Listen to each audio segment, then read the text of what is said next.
ചോദിച്ച എമൗണ്ട് ആണ്. വായ്പ ചോദിച്ച എമൗണ്ട് വായ്പയെ അനുവദിക്കുമ്പോൾ തന്നില്ലെങ്കിൽ പറയും വായ്പയും തന്നില്ല, ഞങ്ങളെ കൊല്ലുന്നേ എന്ന് നിലവിളിക്കും. ഇതിപ്പോൾ ചോദിച്ച വായ്പ തന്നു കഴിഞ്ഞപ്പോൾ ഇത് ഞങ്ങൾ എങ്ങനെ വിനിയോഗിക്കും?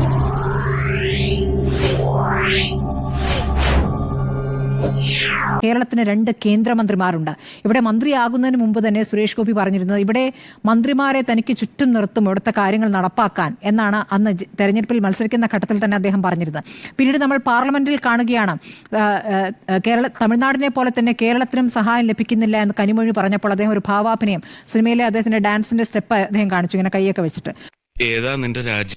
അപ്പോൾ ഇതൊക്കെയാണ് നമ്മൾ ഇവിടെ നിന്ന് പോയ കേന്ദ്രമന്ത്രിമാരിൽ കാണിക്കുന്ന സമീപനം. അദ്ദേഹം മനുഷ്യത്വത്തെക്കുറിച്ചും മനുഷ്യാവകാശങ്ങളെക്കുറിച്ചൊക്കെ ഇവിടുത്തെ ദളിത് പിന്നാക്ക ആദിവാസി വിഭാഗത്തിനൊക്കെ കിട്ടുന്നതിനെ കുറിച്ചൊക്കെ അല്ലെങ്കിൽ ആ വകുപ്പ് തന്നെ തനിക്ക് തരൂ എന്നൊക്കെ കരഞ്ഞൊക്കെ പറയുമ്പോൾ ഇവിടെ കരഞ്ഞുകൊണ്ട് നിൽക്കുന്ന ഒരു ജനത വയനാട്ടിലുണ്ട്. അവർക്ക് വേണ്ടി ഇവിടുത്തെ കേന്ദ്രമന്ത്രിമാർ എന്ത് ചെയ്യുന്നു എന്നുള്ള ചോദ്യം അവർ കേൾക്കേണ്ടി വരും. അവിടെയാണ് ഇപ്പോൾ കെ സുരേന്ദ്രൻ പറയുന്നത് ഈ 50 വർഷം കഴിഞ്ഞിട്ട് അടച്ചാൽ മതിയല്ലോ എന്ന് പറയുമ്പോൾ അന്ന് ഇവിടെ ആരായിരിക്കും ഭരിക്കുക, ആരാണ് ഇത് തിരിച്ചടക്കേണ്ടി വരിക എന്ന രൂപത്തിൽ ഒരു പരിഹാസമാണ്. അപ്പോഴേക്കൊക്കെ BJP അധികാരത്തിൽ വരുമെന്നുള്ളതാണോ അദ്ദേഹം ഉദ്ദേശിച്ചതെന്ന് അറിയില്ല. അപ്പോൾ അങ്ങനെയൊക്കെയുള്ള പ്രതികരണങ്ങളിലേക്കാണ് പോകുന്നത്. അപ്പോൾ ഈ ഇതിനോടൊരു മനുഷ്യത്വപരമായ സമീപനം ഇവിടുത്തെ BJP നേതാക്കളും നടത്തേണ്ടതുണ്ട്. അങ്ങനെ നടത്തിയിട്ടില്ല എന്നുള്ളതാണ് നമ്മുടെ യാഥാർത്ഥ്യം. ഇവിടെ നിന്ന് പോയ കേന്ദ്രമന്ത്രിമാരുടെ പ്രതികരണം നമ്മൾ കണ്ടതാണ്. എന്തായാലും കേരളം കോടതിയിലേക്ക് പോയപ്പോഴും കോടതിയിൽ നിന്ന് പോലും നമുക്ക് കൃത്യമായ നമ്മൾ പ്രതീക്ഷിച്ച ഒരു സമീപനം കോടതിയിൽ നിന്നും ഉണ്ടായിട്ടില്ല. കേരളത്തിന്റെ ഭാഗം അങ്ങ് ചെയ്യൂ എന്നാണ് പറയുന്നത്. പക്ഷെ മറ്റു സംസ്ഥാനങ്ങളോട് കേന്ദ്രം നൽകിയിരുന്ന സഹായത്തെക്കുറിച്ചുള്ള ഒരു താരതമ്യം കോടതിയും നടത്തിയിട്ടില്ല എന്നൊരു യാഥാർത്ഥ്യം നമ്മുടെ മുന്നിലുണ്ട്. കേന്ദ്ര നേതൃത്വം നമ്മളോട് കാണിക്കുന്ന ഇരട്ടത്താപ്പ് അല്ലെങ്കിൽ വേറെ തരത്തിലുള്ള ഒരു സമീപനം എന്നതിന്റെ ഏറ്റവും ഒടുവിലത്തെ ഉദാഹരണമാണ് ഇപ്പോൾ ഈ പറഞ്ഞിരിക്കുന്ന പണം തന്നല്ലോ, വായ്പയായിട്ടാണെങ്കിൽ 50 വർഷത്തെ താമസമുണ്ടല്ലോ തിരിച്ചടയ്ക്കാൻ എന്ന് പറയുമ്പോൾ 45 ദിവസത്തിനുള്ളിൽ അത് ചെലവഴിക്കണം എന്ന് പറയുന്നത് കേരളത്തെ പരിഹസിക്കുന്ന നിലപാടാണത്. ഇവിടെ കേരളത്തിൽ ഭരണപക്ഷവും പ്രതിപക്ഷവും ഒരുപോലെ തന്നെ പറയുകയാണ്. പരിഹസിക്കുന്ന നിലപാട്, അപമാനിക്കുന്ന നിലപാടാണ് എന്ന് ഒരുമിച്ച് പറയുകയാണ്. മാത്രമല്ല ഇന്നിപ്പോൾ കെ സുധാകരന്റെ ഭാഗത്തുനിന്ന് പതിവില്ലാത്ത രീതിയിലുള്ള പ്രതികരണം തന്നെ വേണ്ടി വന്നാൽ ഒരുമിച്ചുള്ള സമരം എന്നതുപോലും ആലോചിക്കാം എന്ന രൂപത്തിലേക്ക് വരുന്നത്. അങ്ങനെ കേരളം ഒരുമിച്ച് നിൽക്കുന്ന ഒരു വിഷയമാണ്.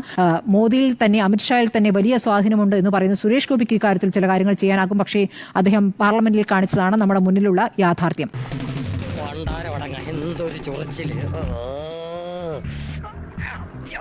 കേരളം ഇത് ആദ്യമായിട്ടല്ല ഈ സഹായം ചോദിക്കുന്നതും കേരളത്തിന് കിട്ടുന്നതും. കഴിഞ്ഞ വർഷം എനിക്ക് തോന്നുന്നു നവംബറിലാണെന്ന് തോന്നുന്നു മെട്രോ അടക്കമുള്ള വിഴിഞ്ഞം അടക്കമുള്ള പ്രോജക്റ്റുകൾക്കായി 1000-ൽ പരം കോടിയുടെ സഹായം ഇതേ ഗ്രാൻഡായിട്ട് തന്നെ വന്നിരിക്കുന്നു. ഇതിലിപ്പോൾ സമയപരിധി വെച്ചു അല്ലെങ്കിൽ കണക്ക് ചോദിച്ചു എന്നൊക്കെ പറഞ്ഞ് ചർച്ചകൾ വഴിമാറ്റി വിടുമ്പോൾ എന്താണ് വയനാട്ടിൽ സംസ്ഥാന സർക്കാർ ചെയ്തത് എന്ന് ചോദിച്ചു കഴിഞ്ഞാൽ ഈ കോടതിയിൽ കേസ് നടത്തിപ്പല്ലാതെ ഒരു വീടിൻ്റെയെങ്കിലും പണി തുടങ്ങിയോ, ഒരു റോഡിൻ്റെയെങ്കിലും പണി തുടങ്ങിയോ, എന്തെങ്കിലും ഒരു കാര്യത്തിലേക്ക് കൃത്യമായ ഒരു പദ്ധതിയിലേക്ക് എത്താൻ ഇത്രയും മാസങ്ങൾ പിന്നിട്ടിരിക്കുന്നു എന്നുള്ളത് നമ്മുടെ മുന്നിലുള്ള ഒരു യാഥാർത്ഥ്യമാണ്. ദുരന്തബാധിതർ ചോദിക്കുന്നത് ഞങ്ങളെ ഇട്ടിങ്ങനെ കുരങ്ങ് കളിപ്പിക്കുന്നത് എന്താണ് എന്നതാണ്. ആ ചോദ്യം നമ്മൾ അഡ്രസ്സ് ചെയ്യേണ്ട ഒരു ബാധ്യത അല്ലെങ്കിൽ ഉത്തരവാദിത്തം നമുക്ക് എല്ലാവർക്കുമുണ്ട്. മാധ്യമങ്ങൾക്കായാലും കേരളത്തിലെ ജനങ്ങൾക്കായാലും എല്ലാവർക്കുമുണ്ട്. കാരണം ആ ദുരന്തം ഉണ്ടായപ്പോഴേക്കും അവിടേക്ക് ഓടിയെത്തി സഹായിച്ച, അവിടെ മതമോ ജാതിയോ രാഷ്ട്രീയമോ ഒന്നും നോക്കാതെയാണ് എല്ലാവരും ഓടിയെത്തിയത്. പക്ഷേ ആ ഓടിയെത്തി അവരെ ആ ദുരിതത്തിൽ നിന്ന് ഉരുൾപൊട്ടലിന്റെയും മണ്ണിടിച്ചിലിന്റെയും ഒക്കെ അടിയിൽപ്പെട്ട് കിടന്നവരെ അവിടെ നിന്ന് രക്ഷിച്ച ക്യാമ്പുകളിലേക്ക് എത്തിച്ചു. അത് കഴിഞ്ഞ് വീണ്ടും സമയമെടുത്തു അവർക്ക് വാടക വീടുകളിലേക്ക് പോകാൻ. അപ്പോൾ ആ വാടക വീടുകളിലേക്ക് പോയവർക്ക് വാടക കൃത്യമായി കിട്ടുന്നില്ല എന്നുള്ള പരാതികളടക്കമുണ്ട്. അതുപോലെ അവർക്ക് തൊഴിൽ ചെയ്യാൻ പോകാൻ കഴിയാത്ത സാഹചര്യമുണ്ട്. അങ്ങനെ പല പല കാര്യങ്ങൾ അവരൊക്കെ പറയുന്നുണ്ട്. എത്ര മാസമായി എന്നതുകൂടി നമ്മൾ നോക്കണം. ഇപ്പോൾ നമ്മൾ സംസാരിച്ചുകൊണ്ടിരിക്കുന്ന ഫെബ്രുവരിയിലാണ്. ഇനി ഒരു വർഷം തികയാനായിട്ട് എത്ര മാസമാണ് ബാക്കിയുള്ളത്? മാർച്ചും ഏപ്രിലും മെയ്യും ജൂണും കഴിഞ്ഞാൽ ഒരു വർഷമായി. ഒരു വർഷം, അതായത് ഈ വർഷം നമ്മൾ എല്ലാം പൂർത്തിയാക്കി കൊടുക്കുമെന്ന് പറയുമ്പോൾ ഈ വർഷത്തെ ആദ്യ 2 മാസങ്ങൾ ഫെബ്രുവരി പകുതി പിന്നിട്ടു എന്ന് പറയാം. 28 ദിവസമാണല്ലോ. അപ്പോൾ ഈ വർഷത്തെ 1.5 മാസം നമ്മുടെ കയ്യിൽ നിന്ന് പോയി കഴിഞ്ഞു. അപ്പോൾ ഈ വർഷം തന്നെ പുനരധിവാസം പൂർത്തിയാക്കുമെന്ന് പറയുമ്പോൾ അവിടെ നമ്മൾ എവിടെ വരെ ചെയ്തു? അല്ലെങ്കിൽ ഈ പദ്ധതിക്കായി ഈ ലോണിനായി അപ്ലൈ ചെയ്യുമ്പോൾ ഈ 16 പദ്ധതികൾ, ആ പദ്ധതികളുടെ വായ്പ ചോദിച്ചപ്പോൾ അതിനുള്ള പ്രോജക്റ്റ് ഒന്നും ആയിരുന്നില്ലേ എന്നൊരു ചോദ്യം കൂടി അവിടെ ബാക്കി നിൽക്കുകയാണ്. മാർച്ച് 31 മുമ്പ് വിനിയോഗിച്ച് തീർക്കാൻ കഴിയില്ല എന്നുള്ളത് ആർക്കും പറയാവുന്ന കാര്യമാണ്. 45 ദിവസം, അതിൽ ഇന്നത്തെ ഒരു ദിവസം മൈനസ് ചെയ്ത് കഴിഞ്ഞാൽ 44 ദിവസമാണ് ബാക്കിയുള്ളത്. 44 ദിവസം കൊണ്ട് ഈ പദ്ധതികളുടെ പൂർത്തീകരണം ഒരിക്കലും സാധിക്കില്ല. പക്ഷേ ഇവിടെ ഇപ്പോൾ വകുപ്പ് സെക്രട്ടറിമാരുടെ യോഗം ചേരാൻ പോകുന്നതേ ഉള്ളൂ. ഈ തുകയുടെ വിനിയോഗം എങ്ങനെ വേണം, നമ്മൾ ഒരു കാര്യത്തിനായി ഇറങ്ങിത്തിരിക്കുമ്പോൾ, നമ്മൾ ഒരു പ്രോജക്റ്റ് പ്രപ്പോസൽ വെക്കുമ്പോൾ അത് എങ്ങനെയൊക്കെയാണ് നമ്മൾ നടപ്പാക്കാൻ പോകുന്നത് എന്നതിനെക്കുറിച്ച് വിവിധ വകുപ്പുകളുടെ ഒരു വലിയൊരു കൂടിയാലോചന നടക്കുമല്ലോ. ഇപ്പോൾ മുന്നോട്ട് വെച്ചിരിക്കുന്ന ഓരോ പ്രോജക്റ്റിനും അതിന് എത്രയാണോ ചോദിച്ചത് അതിനനുസരിച്ച് ഉണ്ട്. സാർ തന്നെ സൂചിപ്പിച്ചല്ലോ, 5 കോടിയുടെ മാത്രമാണ് മൈനസ് വന്നിരിക്കുന്നത്. അപ്പോൾ ഓൾമോസ്റ്റ് ആവശ്യപ്പെട്ട അത്ര തന്നെ വായ്പ കിട്ടിയിരിക്കുകയാണ്. പക്ഷേ ആ വായ്പ എങ്ങനെ വിനിയോഗിക്കും, ഈ കാശ് കൊണ്ട് ഞങ്ങൾ എന്ത് ചെയ്യാനാ, അല്ലെങ്കിൽ ഇത് എങ്ങനെ വിനിയോഗിക്കും എന്ന് കൈമലർത്ത് നിൽക്കുകയല്ല വേണ്ടത്. ഈ കൈമലർത്തൽ തുടങ്ങിയിട്ട് കുറെ കാലമായല്ലോ. കോടതി തന്നെ ചോദിച്ചത് എന്താണ്? നിങ്ങൾ കയ്യിലുള്ള പണമെടുത്ത ദുരന്ത നിവാരണ ഫണ്ടിൽ നിന്ന്, SDRF-ൽ നിന്ന് പണമെടുത്ത് ചെയ്യാനടക്കം ഹൈക്കോടതി ആവശ്യപ്പെട്ടത് നമ്മുടെ മുന്നിലുണ്ട്. രാഷ്ട്രീയമായുള്ള തീരുമാനമല്ല, കേന്ദ്രവും സംസ്ഥാനവും അല്ലെങ്കിൽ കേന്ദ്രം സംസ്ഥാനത്തിന് ഒരു സഹായവും നൽകാതെ ഞെരുക്കുന്നു എന്നുള്ള വാദം ഒരു ഭാഗത്ത് നിങ്ങളൊക്കെ ശക്തമായി ഉയർത്തുമ്പോഴും ഇവിടെ എന്ത് ചെയ്തു എന്ന ചോദ്യത്തിനുള്ള മറുപടി എവിടെയാണ്? മന്ത്രി കെ രാജനടക്കം അതിന് മറുപടിയുണ്ടോ? ആ പാവം മനുഷ്യർ ഇപ്പോഴും വാടക വീടുകളിലും ഒക്കെയായി തന്നെ കഴിയുകയാണ്. അവർക്ക് കൃത്യമായ ഒരു ഉറപ്പ് കൊടുത്തിട്ടില്ല. അവർക്കായി ടൗൺഷിപ്പ് നിർമ്മിക്കും, അല്ലെങ്കിൽ ടൗൺഷിപ്പിൽ താമസിക്കാൻ താല്പര്യമില്ലാത്തവർക്ക് 15 ലക്ഷം എന്നൊക്കെ രീതിയിലുള്ള വാഗ്ദാനങ്ങളും പ്രഖ്യാപനങ്ങളും ഈ പറച്ചിലുകളും സൗണ്ട് ബൈറ്റ്സ് അല്ലാതെ അതിനപ്പുറം എന്താണ് ചെയ്തു തുടങ്ങിയത് എന്ന ചോദ്യം അവിടെ നിൽക്കുകയാണ്. ഈ 16 പദ്ധതികൾക്കുള്ള കാപ്പെക്സ് വായ്പയിലേക്ക് വന്നു കഴിഞ്ഞാൽ ഇത് മൂലധന നിക്ഷേപമാണ്. അത് തന്നെയാണ് ആവശ്യപ്പെട്ട കാര്യം തന്നെയാണ് ഇങ്ങോട്ട് കിട്ടിയിരിക്കുന്നതും. അതിൽ ഈ പുനർനിർമ്മാണത്തിനായി സംസ്ഥാന സർക്കാർ സമർപ്പിച്ച 16 പദ്ധതികളാണ്. അല്ലാതെ മൊത്തത്തിൽ പരത്തി പറയുന്നത് കേൾക്കുമ്പോൾ നമുക്ക് തോന്നും, മന്ത്രിയൊക്കെ പറഞ്ഞതാണ് ഞാൻ ഉദ്ദേശിച്ചത്, പറയുന്നത് കേട്ടാൽ കേന്ദ്രമാണ് ഇതൊക്കെ നടപ്പാക്കൂ എന്ന് പറഞ്ഞുകൊണ്ട് ഈ പണം അങ്ങോട്ട് നിങ്ങൾക്ക് വായ്പയായി തരുന്നു, നിങ്ങൾ 50 വർഷം കഴിയുമ്പോൾ പലിശയില്ലാതെ തിരിച്ചടയ്ക്കണം എന്ന് പറയുന്നു. ചോദിച്ച എമൗണ്ട് ആണ്, വായ്പ ചോദിച്ച എമൗണ്ട് വായ്പയെ അനുവദിക്കുമ്പോൾ തന്നില്ലെങ്കിൽ പറയും വായ്പയും തന്നില്ല, ഞങ്ങളെ കൊല്ലുന്നേ എന്ന് നിലവിളിക്കും. ഇതിപ്പോൾ ചോദിച്ച വായ്പ തന്നു കഴിഞ്ഞപ്പോൾ ഇത് ഞങ്ങൾ എങ്ങനെ വിനിയോഗിക്കാനായിട്ടുള്ള പദ്ധതി തയ്യാറാക്കി ആ പദ്ധതിയുടെ പൂർത്തീകരണം ഈ സമയപരിധിക്കുള്ളിൽ നിങ്ങൾ വായ്പ തന്നത് ശേഷമുള്ള ഇത്ര ദിവസത്തിനുള്ളിൽ അത് പൂർത്തീകരിക്കാൻ സാധിക്കില്ല എന്ന് കേന്ദ്രത്തെ അറിയിക്കാമല്ലോ. ധനസെക്രട്ടറിമാർ തമ്മിലുള്ള ഒരു കൂടിയാലോചനയിൽ അല്ലെങ്കിൽ അങ്ങനെയുള്ള ഒരു ചർച്ചയിൽ തീരാവുന്ന ഒരു പ്രശ്നത്തെയാണ് കേന്ദ്രം കൊല്ലുന്നേ എന്ന് പറയുന്നത്. എന്നാൽ സംസ്ഥാനം ആ മനുഷ്യരെ കൊന്നുകൊണ്ടിരിക്കുകയാണ്. സംസ്ഥാന സർക്കാർ എന്താണ് ഇടപെട്ട് ചെയ്തുകൊണ്ടിരിക്കുന്നത് എന്ന ചോദ്യം കൂടി ആർജവത്തോടെ പ്രതിപക്ഷം ചോദിക്കണം. അതെന്തുകൊണ്ട് അത് പിന്നെ ഞാൻ ഒരുത്തം മാത്രം വിചാരിച്ചാൽ മതിയോ? കൂടെയുള്ള കോന്തന്മാരും കൂടെ വിചാരിക്കണ്ടേ? സംഭവിക്കുന്നില്ല. അതോ കേന്ദ്രത്തെ മാത്രം കുറ്റം പറഞ്ഞ് ഇരുന്നാൽ മതിയോ? സംസ്ഥാനം എന്തുകൊണ്ട് ചെയ്യുന്നില്ല? കോടതി പറഞ്ഞതാണല്ലോ എടുത്ത് ഉപയോഗിക്കാൻ. അത് ഉപയോഗിച്ചോ എന്ന് എന്തുകൊണ്ട് പ്രതിപക്ഷം ചോദിക്കുന്നില്ല? ഈ മാസം 11-ാം തീയതി, നമ്മൾ ഇന്നാണല്ലോ ഇത് ചർച്ച ചെയ്യുന്നത്, ഈ മാസം 11-ാം തീയതി ധനവകുപ്പ് അഡീഷണൽ ചീഫ് സെക്രട്ടറിക്ക് ഈ വായ്പ അനുവദിച്ചുകൊണ്ടുള്ള അറിയിപ്പ് കിട്ടിയതാണ്. ഇത്രയാണ് വായ്പ എന്നറിയാം. എന്നാൽ അതിന്മേലുള്ള വകുപ്പ് സെക്രട്ടറിമാരുടെ ചർച്ച നടത്താനായിട്ടുള്ള തീരുമാനമെടുക്കുന്നതെന്നാണ് 15-ാം തീയതി. വീണ്ടും 4 ദിവസം വൈകുകയാണ്. ഈ ഒരു കാലതാമസം ഈ ദുരന്തമുണ്ടായതിനു ശേഷമുള്ള എല്ലാ കാര്യങ്ങളിലും എല്ലാ പ്രൊസീജിയറൽ ഡിലേയും നമ്മൾ കണ്ടതാണ്. സംസ്ഥാന സർക്കാരിന്റെ ഭാഗത്തു നിന്നുണ്ടാകുന്ന ഡിലേ. ഇവിടെ ഈ 16 പദ്ധതികൾ സമർപ്പിക്കുമ്പോൾ അതിൽ പൊതുകെട്ടിടങ്ങളുണ്ട്, റോഡ് നിർമ്മാണമുണ്ട് എന്നൊക്കെ സമർപ്പിക്കുമ്പോൾ തന്നെ അതിനുള്ള എങ്ങനെയാണ് നമ്മളിത് പദ്ധതി നടപ്പാക്കാൻ പോകുന്നത്, ഒരാളെങ്കിലും എല്ലാ കോൺട്രാക്റ്റും കൂടി കൊണ്ടങ്ങ് കൊടുക്കാമെന്ന് തീരുമാനിക്കുന്നത് പോലെയുള്ള വേഗം ഈ ഓരോ പദ്ധതിയും എങ്ങനെ ചെയ്യണം, അവിടേക്ക് ആ റോഡ് ആവശ്യമുണ്ടോ, ആളുകളെല്ലാം ഒഴിഞ്ഞു പോയതിനു ശേഷം അവിടെ അങ്ങനെ ഒരു പുനർനിർമ്മാണം ആവശ്യമുണ്ടോ എന്നൊക്കെ ഈ പദ്ധതി കൊടുക്കുന്ന സംസ്ഥാന സർക്കാരല്ലേ പറയേണ്ടത്. അല്ലാതെ കേന്ദ്രമാണോ അവിടെ എന്താണ് വേണ്ടത് എന്ന് ഡിസൈഡ് ചെയ്യുന്നത്? അതൊന്നും എനിക്കറിയാൻ മേല. അങ്ങോട്ട് കൊടുത്ത പദ്ധതിക്ക് കൃത്യമായിട്ടുള്ള തുകയാണ് അവിടെ നിന്ന് വായ്പയായി തന്നിരിക്കുന്നത്. ഇനി ഈ 2 ടൗൺഷിപ്പിനായിട്ടുള്ള എസ്റ്റേറ്റുകൾ ഏറ്റെടുക്കൽ അല്ലെങ്കിൽ സ്ഥലം ഏറ്റെടുക്കൽ പോലും അത് സാധ്യമായിട്ടില്ല എന്നത് നമ്മുടെ മുന്നിലുള്ള ഒരു വസ്തുതയാണ്. അവിടെയാണ് പൊതുകെട്ടിടം പണിയാനായി വായ്പ ചോദിച്ചിരിക്കുന്നത്. 110 kV സബ്സ്റ്റേഷൻ, റോഡ്, പാലം, വെള്ളാർമല, മുണ്ടക്കൈ സ്കൂളുകളുടെ പുനർനിർമ്മാണം, വൈത്തിരി താലൂക്ക് ആശുപത്രിയിൽ കിടത്തി ചികിത്സാ സൗകര്യമുള്ള കെട്ടിടം, ഇതെല്ലാം സംസ്ഥാനത്തിന്റെ നീഡ്സാണ്.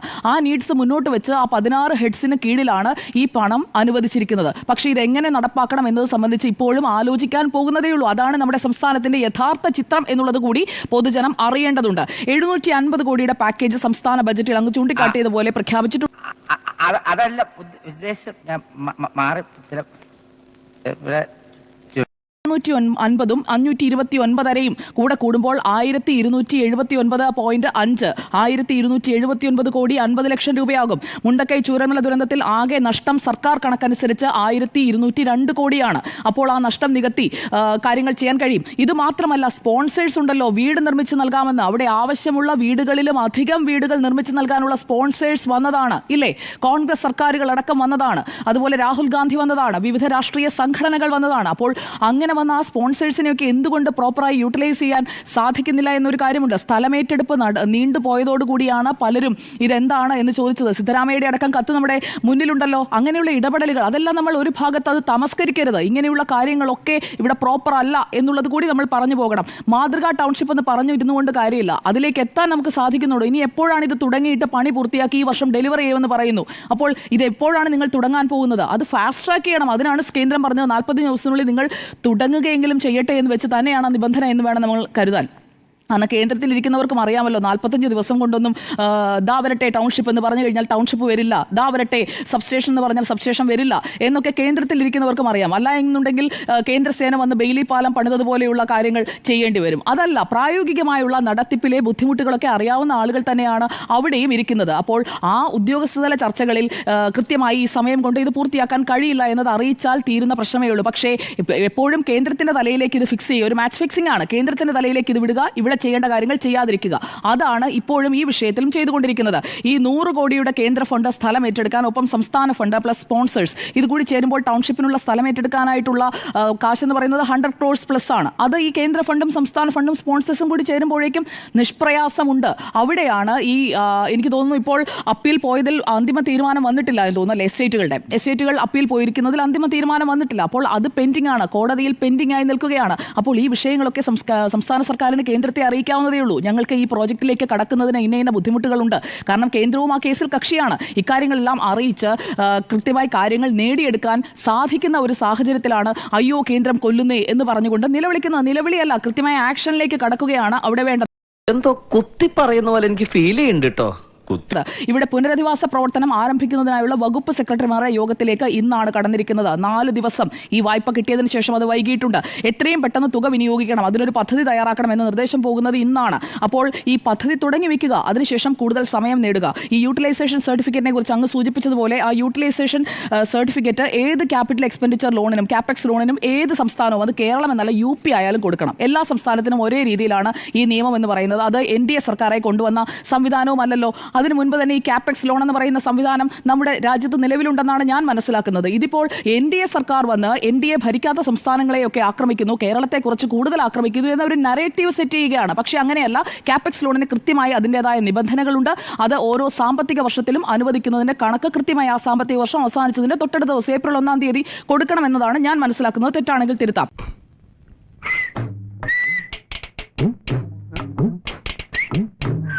ഈ സ്പെഷ്യൽ അസിസ്റ്റൻസ് ലോണിന് മറ്റൊരു കാര്യം കൂടിയുണ്ട്. വേണമെന്നുണ്ടെങ്കിൽ റൈറ്റ് ഓഫ് ചെയ്യാം. പിന്നീട് 50 വർഷം കഴിഞ്ഞിട്ടാണ് തിരിച്ചടക്കേണ്ടത്. റൈറ്റ് ഓഫ് ചെയ്യാനായിട്ടും സാധിക്കും. ഇപ്പോൾ കെ സുരേന്ദ്രൻ പറഞ്ഞതുപോലെ സംസ്ഥാനത്ത് ഇനിയിപ്പോൾ ഇത് തിരിച്ചടക്കേണ്ടത് LDF-ഓ UDF-ഓ അല്ല, BJP ആണെന്നുണ്ടെങ്കിൽ അവരടയ്ക്കാമെന്നല്ലേ പറയുന്നത്. അടയ്ക്കട്ടെ. അതുമല്ല, കേന്ദ്രത്തിൽ ഇത് റൈറ്റ് ഓഫ് ചെയ്യാനായി ഇടത് സർക്കാർ കേന്ദ്രത്തിൽ അധികാരത്തിൽ വരികയാണെങ്കിൽ റൈറ്റ് ഓഫ് ചെയ്യാമല്ലോ, ഈ സർക്കാർ എടുത്ത തെറ്റായ തീരുമാനം എന്ന് പറഞ്ഞുകൊണ്ട് കാപ്പെക്സിൽ കേരളത്തിന് അനുവദിച്ചത് റൈറ്റ് ഓഫ് ചെയ്യാം എന്നൊരു തീരുമാനമെടുക്കാം. അതല്ല, ഇന്ത്യ മുന്നണി അധികാരത്തിൽ വരികയാണെങ്കിൽ അവർക്കും മറിച്ചൊരു തീരുമാനമെടുക്കാം.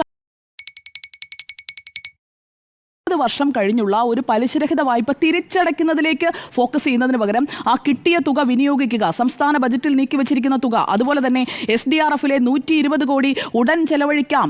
അതായത് കേന്ദ്ര മാനദണ്ഡങ്ങൾ അനുസരിച്ച് അല്ല, നിങ്ങൾക്ക് ആവശ്യമുള്ള രീതിയിൽ ചെലവഴിക്കാനായി ഒരു 120 കോടി ജനുവരി 10-ന് കോർട്ട് ഓർഡർ ഉണ്ട്. അതെവിടെയെങ്കിലും ഉപയോഗിച്ചോ? അതുപയോഗിച്ചുകൊണ്ടുള്ള എന്ത് പ്രവർത്തനമാണ് തുടങ്ങിയത്? കോടതി പറഞ്ഞതാണല്ലോ. അപ്പോൾ കോടതി ഇടപെടലുണ്ടായി. SDRF വിനിയോഗിക്കാൻ പറയുമ്പോൾ അതിൽ തൊടില്ല. കേന്ദ്രം 2000 തരാത്തതുകൊണ്ട് ഞങ്ങളൊന്നും ചെയ്യുന്നില്ല എന്ന് പറഞ്ഞ് കൈകെട്ടിയിരുന്നിട്ട് ഒരു കാര്യവുമില്ല. ഇവിടെ കൃത്യമായി പുനരധിവാസത്തിലേക്ക്, അതിൻ്റെ പ്രാരംഭ പ്രവർത്തനങ്ങളിലേക്ക് കൃത്യമായി തന്നെ കടക്കണം. അല്ലാതെ ആ ജനങ്ങളെ ഇത്രയും കാലം കിറ്റിലടക്കം ഉണ്ടായത് എന്താണെന്ന് നമ്മൾ കണ്ടല്ലോ. മേപ്പാടിയിലടക്കം കെട്ടിക്കിടന്ന് പുഴുവരച്ച ഭക്ഷണം വരെ കൊടുക്കുന്ന ഏത് രീതിയിലാണ് ആ ദുരിതബാധിതരെ ട്രീറ്റ് ചെയ്തത് എന്നുള്ളത് നമ്മൾ ദൃശ്യങ്ങളായി പുറത്തേക്ക് കണ്ടതാണ്. ആരും രാഷ്ട്രീയ ആരോപണം ഉന്നയിക്കുന്നതിനും അപ്പുറം ആ ദൃശ്യങ്ങളും അവിടുത്തെ മനുഷ്യരുടെ ദുരിതവും നമ്മൾ കണ്ടുകൊണ്ടിരിക്കുകയാണ്. അപ്പോൾ ഈ സംസ്ഥാന ദുരന്ത നിവാരണ ഫണ്ടിലെ തുക മാനദണ്ഡം കണക്കാക്കാതെ കേരളത്തിന് വിനിയോഗിക്കാം എന്ന് കേന്ദ്ര സർക്കാർ ഹൈക്കോടതിയിൽ തന്നെ പറഞ്ഞു. ഹൈക്കോടതിയുടെ ഇടക്കാല ഉത്തരവും ഈ വിഷയത്തിൽ വന്നു കഴിഞ്ഞതാണ്. അതിനുശേഷം എന്ത് ചെയ്തു എന്ന ഒരു ചോദ്യം അവിടെ ബാക്കിയുണ്ട്. പ്രതിപക്ഷത്തിന് ആർജവമുണ്ടെങ്കിൽ ആ ചോദ്യം കൂടി സംസ്ഥാന സർക്കാരിനോട്, മുഖ്യമന്ത്രിയോട് ചോദിക്കുകയാണ് വേണ്ടത്. അല്ലാതെ കേന്ദ്രത്തെ മാത്രം പഴി പറഞ്ഞിരുന്നത് കൊണ്ട് കാര്യമില്ല. കൃത്യമായ ഒരു സ്കീമാണ് ഈ ക്യാപിറ്റൽ ഇൻവെസ്റ്റ്മെന്റ് സ്കീം. അതിൽ മാർച്ച് 31 വരെ, അതായത് ആ സാമ്പത്തിക വർഷത്തിലെ 2024-25 സാമ്പത്തിക വർഷത്തിൽ അനുവദിച്ചതിന്റെ കണക്ക് കൊടുത്തേ പറ്റൂ. അതിപ്പോൾ നാളെ ഇന്ത്യ മുന്നണി അധികാരത്തിൽ വന്നാലും അവരും ഇത് തന്നെ ചെയ്യുകയുള്ളൂ. അപ്പോൾ ഇവിടെ കേന്ദ്രത്തെ പഴി പറയുന്നതിന് പകരം ആക്ഷനിലേക്ക് കടക്കണം എന്നുള്ളതാണ് എൻ്റെ ഒരു ഹംബിൾ റിക്വസ്റ്റ്.